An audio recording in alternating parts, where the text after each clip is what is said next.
अगर आपका वज़न ज़्यादा है और आपको एक्सरसाइज करने में सुस्ती होती है, या आप हाउसवाइफ हैं और घर के कामों की वजह से एक्सरसाइज के लिए अलग से टाइम नहीं मिलता, तो सबसे पहले ये बात याद रखिए कि वेट लॉस सिर्फ जिम जाकर या रोज़ 1 घंटा एक्सरसाइज करने से ही नहीं होता।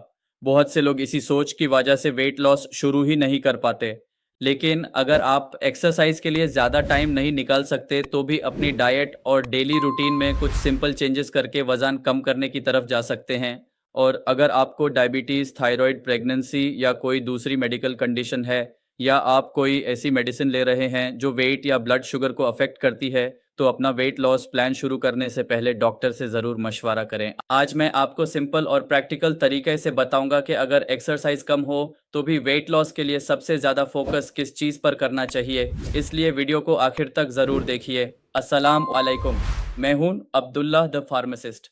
इस चैनल पर हम मेडिसिन, न्यूट्रिशन और सेहत से मुतालिक ऑथेंटिक, एविडेंस बेस्ड और आसान मालूमात शेयर करते हैं ताकि आप और आपकी फैमिली सेहतमंद ज़िंदगी गुजार सके। अगर आप हेल्थ और वेट लॉस के बारे में रिसर्च बेस्ड वीडियोस देखना पसंद करते हैं तो चैनल को सब्सक्राइब ज़रूर करें। चलिए शुरू करते हैं। सबसे पहले एक इम्पॉर्टेंट बात समझ लीजिए, वेट लॉस में डाइट का बहुत बड़ा रोल होता है। अगर आप एक्सरसाइज नहीं कर पाते तो आपको अपनी डाइट पर और ज़्यादा फोकस करना होगा। इसका मतलब ये नहीं कि आप भूखा रहें या सिर्फ सैलड खाएं। आपको ऐसी डाइट चाहिए जो कैलोरीज को कंट्रोल करे लेकिन प्रोटीन, फाइबर और ज़रूरी न्यूट्रिएंट्स भी प्रोवाइड करे। अब अपनी प्लेट को सिंपल फॉर्मूला के मुताबिक अरेंज कीजिए। प्लेट का आधा हिस्सा वेजिटेबल्स से रखिए, जैसे पलक, भिंडी, गोभी, खीरा, टमाटर, सैलड और दूसरी नॉन स्टार्ची वेजिटेबल्स। एक हिस्सा प्रोटीन का रखिए, जैसे अंडा, चिकन, मछली, दाल या चने। और बाकी हिस्सा कंट्रोल्ड क्वांटिटी में रोटी, ब्राउन राइस या दूसरे होल ग्रेन कार्बोहाइड्रेट्स का रखिए। इस तरह आप पेट भी भर सकते हैं और अननेसेसरी कैलोरीज भी कम कर सकते हैं। अब बात करते हैं सबसे कॉमन गलती की। बहुत से लोग कहते हैं, मैं एक्सरसाइज नहीं करता इसलिए मैं खाना भी बहुत कम कर देता हूँ। फिर वो नाश्ता स्किप करते हैं, दिन भर भूखे रहते हैं और रात को बहुत ज़्यादा खा लेते हैं। ये सस्टेनेबल वेट लॉस स्ट्रेटेजी नहीं है। वेट लॉस के लिए भूखा रहने के बजाय पोर्शन कंट्रोल और बैलेंस्ड मील्स पर फोकस करें।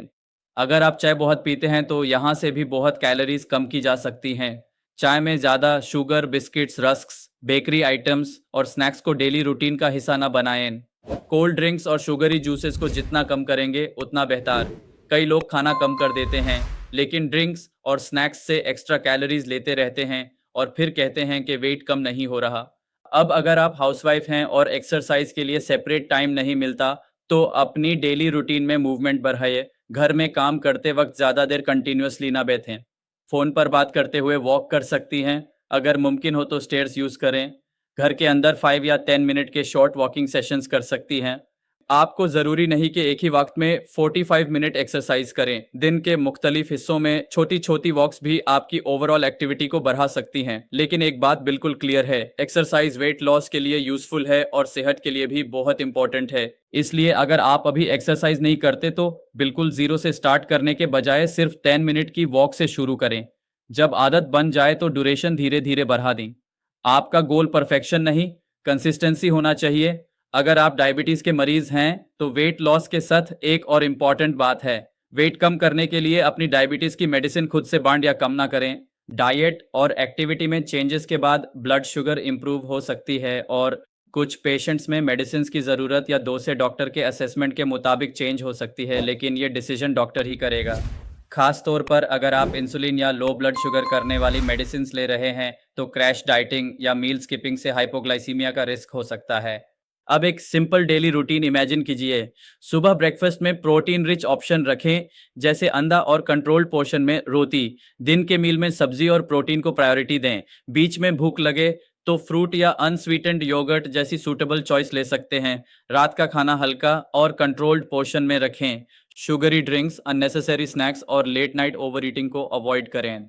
और दिन में जितनी मूवमेंट पॉसिबल हो उसे अपनी रूटीन का हिस्सा बना दें। याद रखिए, वेट लॉस का मतलब ये नहीं कि आप एक हफ्ते में बहुत ज़्यादा किलो कम कर लें। सस्टेनेबल वेट लॉस धीरे धीरे होता है। अगर आप अपनी डाइट को कंट्रोल करते हैं, पोर्शंस का ख्याल रखते हैं, प्रोटीन और फाइबर को प्रायोरिटी देते हैं और डेली मूवमेंट बढ़ाते हैं, तो एक्सरसाइज के लिए कम टाइम होने के बावजूद आप प्रोग्रेस कर सकते हैं।